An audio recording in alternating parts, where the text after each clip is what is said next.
Hello everyone, welcome to Anubha study facts. आज हम बात कर रहे हैं हिंदी पेडागोजी के 15 क्वेश्चंस की। पिछले सेशंस अगर आपने नहीं देखे तो चैनल पर अपलोडेड है, देख लीजिए। सी-टेट और वर्ग 3 में आपकी बहुत ज़्यादा हेल्प करेगा। तो चलिए फिर आज का सेशन हम शुरू करते हैं। फर्स्ट क्वेश्चन है, यदि कोई बालक पढ़ते समय त्रुटियां करता है तो आपको एज अ टीचर क्या करना चाहिए? क्या उसे टोकना चाहिए? नहीं, उसे शिक्षक चाहिए। ये देखिए एमपीपीवी में मैंने अभी तक जितना भी एनालिसिस किया है, कभी कभी ऐसे क्वेश्चंस आ जाते हैं जिनका कोई भी वैल्यू सही आंसर्स नहीं होते। जैसे इसमें चारों ही ऑप्शन अगर हम देखें तो ठीक नहीं है, बिल्कुल ध्यान नहीं देना चाहिए, ये नहीं होना चाहिए। स्वयं सही पठन करके बताना चाहिए, तो ये भी नहीं होना चाहिए। बल्कि स्वयं पठन करके नहीं, उसको ही मोटिवेट करना चाहिए और बीच बीच में आपको स्कैफोल्डिंग देनी चाहिए। लेकिन अब इन चारों में हमें एक चूज़ करना है, इस वजह से हम लिखेंगे कि स्वयं पठन करके बताना चाहिए। लेकिन इससे बेस्ट ऑप्शन क्या होता कि आपको स्कैफोल्डिंग एज अ टीचर आपको स्कैफोल्डिंग प्रोवाइड करनी चाहिए। स्कैफोल्डिंग की बात किसने कही है? चलिए जल्दी से कमेंट सेक्शन में बताइए। नेक्स्ट है, निम्न में से भाषाई विविधता के अंतर्गत डैश नहीं आता। क्या नहीं आता? नहीं वर्ड को थोड़ा सा ध्यान देना है। भाषा की कक्षा में एक संसाधन है, हमारी कक्षाओं की वास्तविकता है, बालकों के संज्ञानात्मक विकास की पहचान है। बिल्कुल सही बात है। केवल शिक्षण सामग्री का प्रयोग भाषाई विविधता के, देखो शिक्षण सामग्री का प्रयोग भी होता है, टीचिंग लर्निंग मटेरियल, लेकिन ये तीनों बहुत अच्छे हैं तो इसके कंपैरिजन में ये हो जाएगा। ठीक है, कभी कभी आपको देखो सी-टेट में तो मैं डेफिनेटली कहूँगी बहुत अच्छे ऑप्शंस आते हैं, क्वेश्चन बहुत अच्छी तरीके से फ्रेम होते हैं। लेकिन वर्ग 3 में, वर्ग 2 में जहाँ पर भी सीडीपी से क्वेश्चंस आते हैं वो बहुत अच्छे से फ्रेम नहीं होते। तो आपको उन 4 ऑप्शन में ही सबसे बेस्ट ऑप्शन को चूज करना होगा। ठीक है, नेक्स्ट है, निम्न में से मनोविज्ञान शाला उत्तर प्रदेश में कहाँ है? अब बताओ ये कहाँ से क्वेश्चन आ गया? पर एमपीपीवी में या एमपी गवर्नमेंट में या वर्ग 3 में ऐसे क्वेश्चंस आते हैं। फैक्चुअल मैंने आपको उस दिन भी बताया था, 30 डेज की स्ट्रेटेजी फॉर वर्ग 3 अगर आपने नहीं देखी तो देख लीजिएगा, चैनल पर अपलोडेड है। उसमें मैंने आपको बताया था कि आपको कंसेप्ट के साथ साथ फैक्ट बेस्ड क्वेश्चंस भी पढ़ने पड़ेंगे। नेक्स्ट है, भाषा सीखने सिखाने की प्रक्रिया में आधार मतलब मेन बताना है। पाठ्य पुस्तक बिल्कुल, समाज सांस्कृतिक परिवेश बिल्कुल, शिक्षक द्वारा अर्थ बताना ऐसा सच नहीं है कि अर्थ बताना बहुत ज़्यादा इम्पॉर्टेंट है। समाज सांस्कृतिक परिवेश एवं शिक्षक द्वारा अर्थ बताना, अब चूंकि शिक्षक द्वारा अर्थ बताना नहीं है इसलिए ये वाला ऑप्शन कैंसिल हो गया। अब इन दोनों में कौन सा होगा?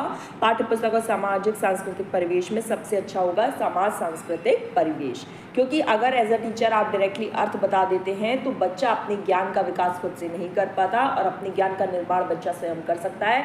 ये बात किसने कही थी? जल्दी से कमेंट्स में बताओ। देखो मैंने आपको पहले भी कहा था ये लाइव सेशन इसीलिए इंपॉर्टेंट है ताकि आप इंटरेक्टिवली पार्टिसिपेट कर सको, अपने जो भी मैं क्वेश्चंस आपसे पुट ऑन करती हूँ आप उनके आंसर्स दे सको। ठीक है, योगात्मक मूल्यांकन साल में 2 बार होता है, ये अगर आपने नहीं पढ़ा है तो पढ़ लीजिएगा। फॉर्मेटिव असेसमेंट और समेटिव असेसमेंट ये बहुत ज़्यादा इंपॉर्टेंट है। अगर अभी तक असेसमेंट नहीं देखा है तो गूगल पर या यूट्यूब पर असेसमेंट डालिए, सर्च कीजिए और टाइप्स ऑफ असेसमेंट डालिए सो दैट आपको उससे पता चल जाए। नेक्स्ट है कि बहुसांस्कृतिक पृष्ठभूमि वाली कक्षा में भाषा सीखने के बारे में कौन सा विचार उचित है? अधिकाधिक पुस्तकों का निर्माण किया जाए, ऐसा कुछ नहीं है। भाषा सिखाने के लिए व्याकरणिक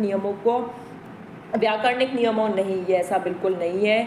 भाषा परिवेश का निर्माण किया जाए, बिल्कुल, ताकि भाषा अर्जन की जो सहज स्थिति है वो बन सके। भाषा अर्जन और भाषा अधिगम नहीं पढ़ा है तो पढ़ लीजिएगा, बहुत ज़्यादा इंपॉर्टेंट है। भाषा सीखने की क्षमता बलपूर्वक, देखो बलपूर्वक वर्ड आ गया, बलपूर्वक कभी भी अच्छा आंसर नहीं होता, तो भाषा परिवेश का निर्माण किया जाए। नेक्स्ट क्वेश्चन है, स्विलन विकार मतलब ऑटिस्टिक ऑर्डर अगर आपने पढ़ा होगा, ये सीडीपी फुल कोर्स बानुबा स्टडी फैक्ट में मैंने आपको लर्निंग डिसऑर्डर बताए हैं। उसमें है बच्चा क्या है, इंटरेक्ट नहीं कर पाता है, सामाजिक अंतःक्रिया संप्रेषण में कठिनाई आती है ऑटिस्टिक चाइल्ड को। ठीक है, ये आपका जो लर्निंग डिसेबिलिटी है उसमें आप याद रखना। फॉर एग्जांपल अगर आपने वो नहीं पढ़ा है तो देख लीजिए डिस्कैल्कुलिया, डिस्ग्राफिया, डिसलेक्सिया, तो थोड़ा सा आप देख लेना। ठीक है, ADHD है ना, ये डिसऑर्डर्स देख लीजिएगा। नेक्स्ट है, भाषा शिक्षण का संप्रेषण, परक, उपागम, भाषिक संरचनाओं की जानकारी पर बल देना। कभी भी किसी चीज़ पर बहुत ज़्यादा बल देना जो कि एज सच इम्पॉर्टेंट नहीं है तो कभी भी अच्छा आंसर नहीं माना जाएगा। मातृभाषा का प्रयोग ही अगर आपने निषेध कर दिया तो फिर बच्चा कैसे सीखेगा? आएगा। बोलन कौशल पर बल देना, केवल एक ही कौशल पर अगर आप बल दे रहे हैं तो नहीं आएगा। संदर्भ में भाषा प्रयोग की कुशलता पर अगर आप बल दे रहे हैं, बिल्कुल, मतलब आप उस कॉन्टेक्स्ट में जा रहे हैं जिस कॉन्टेक्स्ट में बात हो रही है, तो बहुत अच्छी बात है। क्योंकि जब भी आप कॉन्टेक्स्ट की बात करते हो, संदर्भ की बात करते हो, उस परिप्रेक्ष्य की बात करते हैं जहाँ पर भाषा प्रयोग हो रही है, जिस परिप्रेक्ष्य में भाषा प्रयोग हो रही है, तब बच्चा बहुत अच्छे से सीख पाता है। नेक्स्ट है, प्राथमिक स्तर पर बच्चों को भाषा सिखाने का सर्वोपरि उद्देश्य क्या है कि आप उन्हें मुहावरे लोकोक्तियों का ज्ञान करा दो, बिल्कुल नहीं। कहानी कविताओं को दोहराना, ये तो कोई भी कर सकता है। तेज प्रवाह से पढ़ना, ये भी कुछ नहीं। अपनी बात को दूसरे के समक्ष अगर बच्चा रख पाए, अपनी अभिव्यक्ति प्रस्तुत कर पाए, इससे अच्छा और कोई ऑप्शन हो ही नहीं सकता। नेक्स्ट है, लिखना एक बेहद जटिल प्रक्रिया है। नहीं, ऐसा नहीं है कि बेहद जटिल प्रक्रिया है, एक अनिवार्य कुशलता है जिसे जल्दी प्राप्त किया जा सकता है। नहीं, बहुत जल्दी प्राप्त नहीं। एक अत्यंत यांत्रिक प्रतिक्रिया नहीं, बल्कि ये एक तरह की बातचीत है जिसे आप लिखकर अपने एक्सप्रेशंस को एक्सप्रेस कर सकते हैं। नेक्स्ट है, भाषा शिक्षण के अंतर्गत भाषा के अधिग्रहण हेतु सबसे प्रबल पक्ष कौन सा है? सबसे प्रबल, तो देखो मैंने आपको फर्स्ट सेशन अगर किसी ने देखा होगा तो जहाँ कहीं भी केवल ओनली वर्ड आ जाता है उसे हम देखते ही साथ कैंसिल कर देते हैं, सुनना और पढ़ना। वैसे भी इन सब में केवल एक एक था और इसमें दो थे, तो हमारा आंसर ही होगा सुनना और पढ़ना। नेक्स्ट है, उच्च प्राथमिक स्तर पर व्याकरण शिक्षण का निम्न में से कौन सा तरीका सर्वाधिक प्रभावी है? पढ़ाए जा रहे पाठ के संदर्भ में, बिल्कुल उसी के कॉन्टेक्स्ट में अगर आप किसी बिंदु को स्पष्ट कर रहे हैं जिस परिप्रेक्ष्य में बात की जा रही है, तो बहुत अच्छा है। स्पष्ट ना करना, अगर आप स्पष्ट ही नहीं करेंगे तो बच्चा खुद से तो नहीं सीख जाएगा। अलंकार रस को ध्यानपूर्वक ना कराएं। बच्चों का भाव केवल शब्दार्थ तक ही सीमित रहे, नहीं, ऐसा नहीं है, बल्कि जिस परिप्रेक्ष्य में, जिस संदर्भ में, जिस कॉन्टेक्स्ट में वो बात कही जा रही है, अगर आप उसी के संदर्भित बात करते हैं, बच्चे को पढ़ाते हैं, बच्चे को समझाते हैं, व्याकरणिक बिंदु स्पष्ट करते हैं, तो ये बहुत अच्छी बात होगी। नेक्स्ट है, निम्न में से उच्च प्राथमिक स्तर पर भाषा सीखने सिखाने की प्रक्रिया में परिवार, पड़ोस, विद्यालय के साथ साथ किसका, मीडिया का भी रोल होता है? ये सीटेट में भी पूछा गया था, तो संचार माध्यम, ये सीटेट में भी पूछा गया। तो आप देखो दोनों ही अच्छी तैयारी कर सकते हो, जिन लोगों ने दोनों फॉर्म फिल किए हैं वो एक साथ तैयारी कर सकते हैं।